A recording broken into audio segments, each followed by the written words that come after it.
All right, welcome back. Today we're going to speak with model Rikki Grant from Denver, Colorado, now residing in the Bay Area of California, and what it's like to transition from one marketplace to the other, working with big corporations and brands versus smaller and local ones. And she's not only signed to one, not two, but three different agencies, and she not only models but acts as well. And we're going to talk about the mindset, what it takes to be successful in the world of modeling when you don't look like the standard traditional models and still making a way for yourself, pushing through the no's and the self-doubt. So without any further ado, let's get straight to it. So when you first got started, now just tell me more about yourself. How did you first get started? Where are you from? All that. I'm from Colorado Springs, Colorado originally. I got started because I had a bunch of friends that were like a couple friends that were starting in photography, and they always like liked my style. I was always kind of in that tomboy streetwear kind of style, and they wanted to shoot it. And this was before I even thought about modeling or anything like that. They were like, "Hey, I want to get more practice with the camera. Do you mind shooting with me?" And we're homies, we're friends. We're just chilling. So we'd go out and shoot. And I want to say about a year of that, they were like, "Hey, we've been shooting you for like a while. Like, why don't you like do something with that? Like, do something with the photos. Like, why don't you post it? Why don't you, you know, see if other photographers want to shoot you?"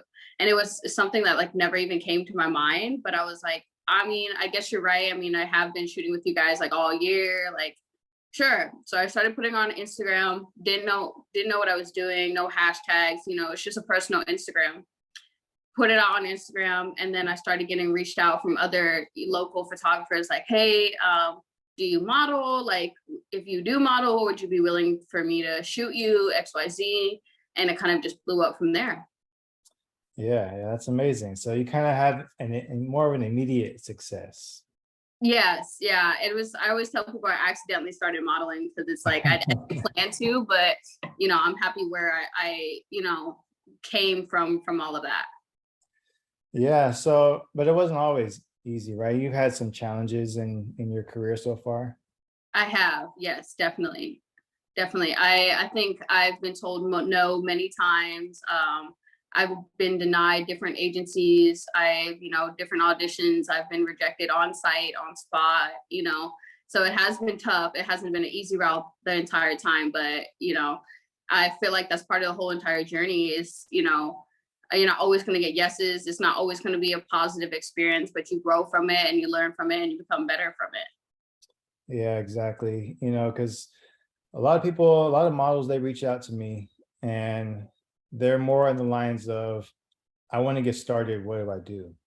Like maybe they haven't put in the effort yet, or maybe they've been doing it for a little while, but they're kind of hitting that brick wall, getting those no's, and they're feeling frustrated.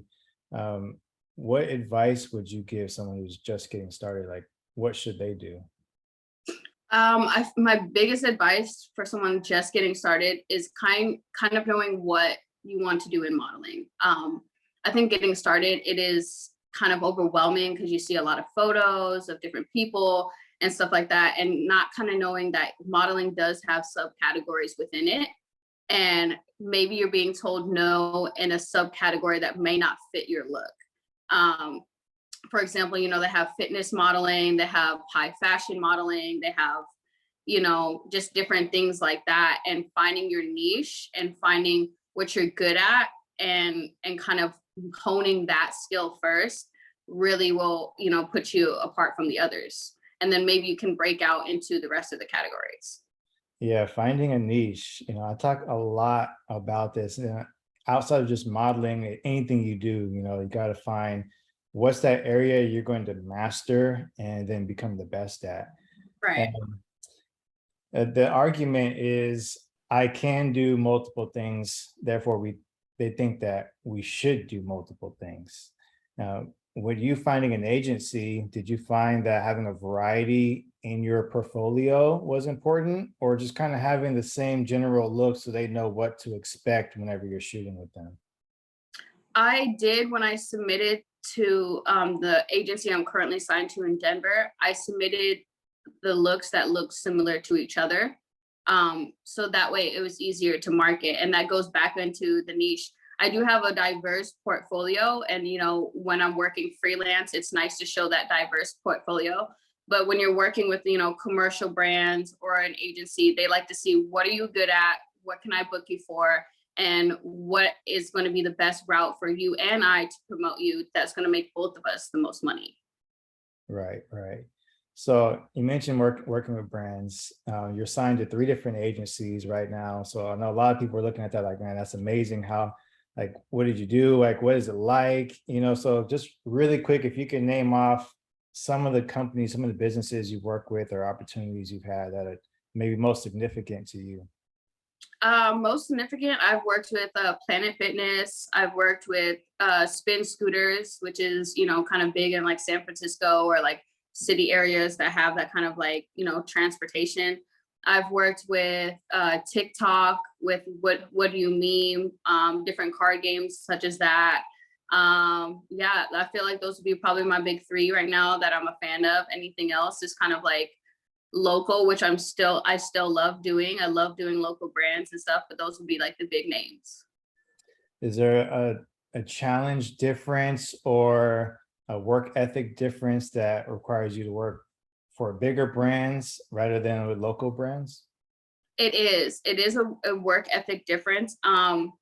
When you do work with like brands such as, Planet Fitness or big name brands like that, the professionalism is on from the moment you walk in the door. It's game on. It's no playtime. It's we're ready to go. We're ready to shoot. We're ready to get this content out.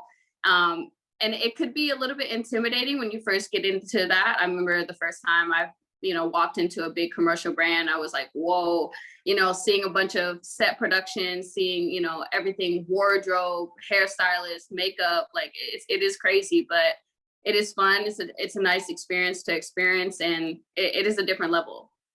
Yeah, definitely. Because professionalism is something I constantly bring up, no matter what level that you're working on. And I can imagine, when you're working at a big studio like that, you got a big company name, you got, elite photographers. Was it a whole makeup and hair team and just kind of go, go, go, rush, rush, and let's make it happen? And no one's posing you, no one's telling you what to do, or did they give you a shot list? Are they trying to help you with executing, or do they already have an expectation like you should know what you're doing?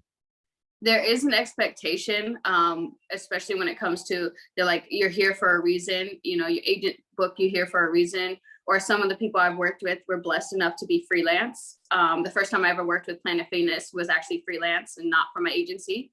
But being there, they have a shot list in mind, but they do expect you to perform. They show you a shot list once and they expect you to just run through it. So it is kind of you do have to kind of know how to pose and know yourself before you go into that type of situation. It isn't really something that I would recommend somebody that, is more of a beginner level to be just thrown into commercial, just because it can be intimidating. And I could see how newcomers would not want to do that type of things again if they're not experiencing it. For you to prepare, for anyone to prepare, let's just say they've been doing it for a while and this is their first commercial shoot. How do you get to that level? How do you start practicing the pose for a commercial experience versus a local experience, or just going from your bedroom looking in the mirror to, okay, now we're on a real set production? How do you just turn it on? I It's weird, but I would say record yourself. Record yourself with different poses, record yourself smiling. That's the biggest thing about commercial, is they like to see a genuine smile. So knowing how to smile on command, even if you have to kind of fake a laughter, being able to do that, recording yourself works a lot better than the mirror because you'll see what the camera sees. So even spending some time like in front of your phone, propping it up, posing, maybe having a prop with you, like, if you're shooting a commercial for a watch brand, having a watch on you, knowing how you would look on the the photo or the videography, that helps very much more than a mirror. Because when you're looking at a mirror, it's your eye to your eye rather than the camera afterwards when you record. Going from Denver to California, what's the difference in the modeling world? Is there a different experience that you have in one place versus the other? I would say Denver is, up and coming. So a lot of the stuff is kind of like, it's close. You work with the same photographers, the same designers, the same, the photographer that you work with could, be the same guy designing a set for a fashion show. The videographer that you just worked with at a photo shoot is the guy who's the videographer at Denver Fashion Week. So everyone is kind of like on a tight niche, and the same circle works within each other. And I feel like that's what's kind of made Denver so prosperous, but it is small. You're not getting big name brands coming to Denver. You're not getting things like that. But if you want consistent work, you want to work with the same people, you want to, create something out of nothing. That's where the market, I feel like it is for Denver. With California, I feel like it is a saturated market. However, every network is so different. If you look at the models closer to the Bay, like Oakland and San Francisco, and compare them to the models in Sacramento, it's a whole different market, a whole different game, and they have each their own network. So it's kind of like coming here, you have more opportunities to work with different people and see different skills and different perspectives, but it's not going to be as tight niche as what you would see in like a smaller town, like where I'm coming from. Yeah, so traveling, it makes a difference. Uh, Yes. Getting out, because there's people that live, in certain cities in Sacramento or even in Bay Area, that they might feel that same pressure. Like there's always the same photographers, there's always the same designers, the same people, and you can make a name for yourself because you get to know everybody, right? Big fish, small pond. Uh, Exactly. but like you said, you can get a little jaded with like, okay, I've been there, done that. Where's the next opportunity coming from? Have Mhm. you done much work in LA? I haven't actually done much work in LA. I plan to start marketing out in LA.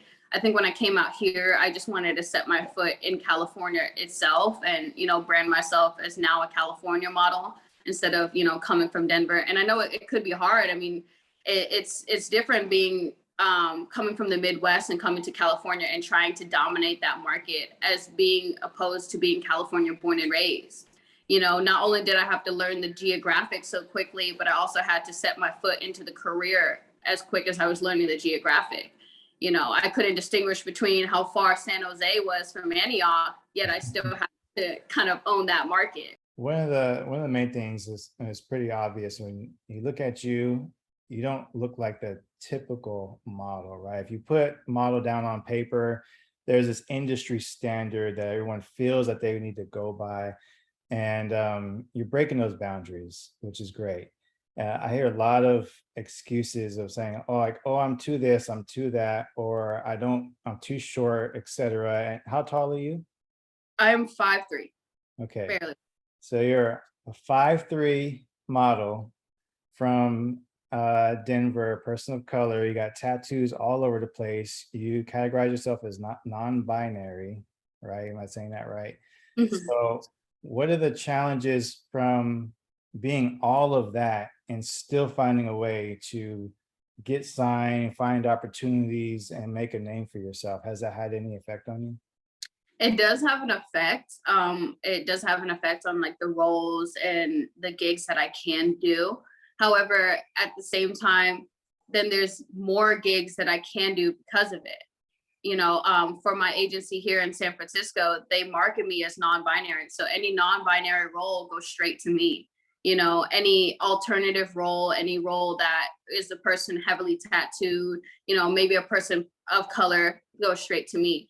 So that disadvantages in some area actually works as my advantage to others. And that does go again to, knowing your niche, knowing who you're marketing to, knowing your audience. I'll probably never model for Target. If you look at their demographic, it's a, clean cut, no tattoos, person, you know, um, cisgender person. But then when you look at other things that I do, where it's like for TikTok or, Planet Fitness or stuff like that, they don't really care if you're, clean cut. that's not who they're marketing to. Planet Fitness is big on, no judgment. So of course the people that they're going to hire to advertise that is going to be a person of no judgment. And so that's all about, knowing your market, knowing your niche, knowing what you're going to be good at, and knowing what you're going to excel at. Definitely, definitely. Thank you for sharing that. I know that challenges can come from any direction, and someone's going to be listening to this and like, okay, she did it, she's doing it. I'm going to go ahead and put myself out there now. So tell me an embarrassing story that you have about modeling. Like what's something that's like, oh man, that was so cringy. If I could do it over again, I wouldn't. One of my more embarrassing stories, probably when I first started modeling. I didn't know that when a photographer reached out to you to shoot that there wasn't like a vetted process. So I had a photographer reach out to me, said he wanted to shoot, I had a location. I met him on location. And while I was on location, I almost treated it like it was an interview. Like there was like a vetted process. Like I was like, oh yeah, I modeled for a couple months now and stuff like that. We went to talking for about 30 minutes and I was like, I would love to shoot with you. And he was like, he was basically like, yeah, that's kind of why I'm here. Are you ready to shoot now? And I was like, oh, you mean right now? I didn't know we were doing that today. I thought we were just talking about doing it. And he was like, no, yeah, that's kind of why I reached out so we could shoot today. And I was like, oh, I have no clothes. I'm not dressed for it. And yeah, I had to go home. And that was honestly, looking back, it was so cringy because I came to a photo shoot basically as an interview and not as so I never actually got to work with him again, which I totally respect and I totally get it. But yeah, I learned from now on, if a photographer reaches out to you and has a location and has a theme in mind, that when you go to that location, it is not to discuss it. It is to actually shoot. So that was one of my lower moments there. Yeah, But yeah. Well, many more blessings have come since then. And yeah. I was actually having a conversation with my daughter this morning. She's really into baking right now. And so she's been super excited about making cake pops and looking up YouTube videos. It's all self-taught, getting the ingredients down, and just begging me to go to the store. So we finally get it going. And long story short, the cake pop didn't end up the way it was supposed to. Hmm. With the frosting, it wasn't happening. And she started crying about it. And then, the first thing I told her is that there's very few people that get things right on the first try. Like you got to keep going. You got to keep, when you fail, you learn a lesson from that. And then now you know what not to do. Right. Yeah. It happens to the best of us. So, I mean, last question here. Like I said, really the purpose behind this interview and more to come is to inspire and give insight to other models that are wanting to get started or just feeling stuck and frustrated. They don't know what direction to go, how to get there. What advice would you give someone from day one? Here's what I did, or here's what I think you should do to succeed in this. From day one, I would say research the different categories of modeling. It's a big thing. Like I said, high fashion, magazine work, it looks great, the images, but that might not be something that you always want to do. That might not be the direction that you always want to do. Commercial modeling, like I talk about with Target, it's all clean cut, there's no creativity in it, there's no whatever, but it does pay high. Fitness modeling, keeping in shape, being in an athletic wear, and the different other subcategories. You have boudoir, you have other things that you can do in modeling. Research the different categories and really hone in the one or two that you would like to be in. That's probably going to be the most helpful than trying to throw all of your eggs everywhere. Kind of put it in a couple baskets, really hone those. That way you can be a strong model in those two. And when you feel comfortable enough to branch out of those, branch out. And then another advice I could give is don't compare. You're gonna see it. Heck, I see it every single day off my Instagram feed. You're gonna see a bunch of beautiful photos, beautiful models, talented photographers, putting out amazing work all the time. If you try to compare yourself to these models, these influencers, these photographers, you're going to feel less in your own work. And what modeling is all about, it's all about bringing your image to the table, your look to the table. You're selling your look at the end of the day, who you are as a person. You're not selling what somebody else looks like on you. You are selling yourself. So the more you compare yourself, the more you're going to lose yourself, and the more you're not going to be able to find what you are really good at. It's okay to get inspiration, but the moment you start saying, man, how can I be this person? How can I do this? Why am I not getting the feedback like that person? That is when you're discrediting your own self and your own look. And at the end, it's not going to be helpful to you and your progress and your own growth. So I would just say, find a niche, don't compare. You're going to hear a lot of no's. You're going to hear a lot of yeses. Don't get discouraged. I mean, I'm 25 going on 26 now, doing this about 6 years now. And, if I stopped every time I heard a no, I would have been done 4 years ago. And I got signed 3 years ago. I would have stopped right before I even got signed. And Wow. that's the advice I can give. Yeah. Yeah, that was powerful. That was powerful. Like the whole interview, just that was the moment I was looking for. I'm really big on mindset and what keeps a person going no matter what. So I really appreciate you sharing that information, answering these questions today. Tell everyone how they can find you. Where should they follow you? You can find me everywhere on everywhere. All my social media handles are the same. It's a TheRikkii. It is the Rikki G. My name is Rikki Grant. You can find me all over the place. So I got Instagram, Twitter, TikTok, you name it, I'm probably on it. Awesome. And you're going to be in my book. Awesome. Yeah, that's crazy. Yeah. Yeah, Modeling Secrets, the book coming out very soon. I'm not sure when people will be watching this; it might already be out. But we did some fire photos, so I look forward to getting those published and sending them out to you as well. And again, appreciate your time, and I hope you enjoy the rest of your day. Of course. Thank you for the opportunity. I love, doing things like this.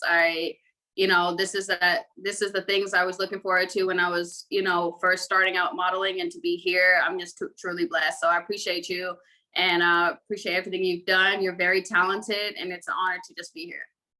Likewise, likewise. Thank you so much. Of I'll course. talk to you soon. Awesome.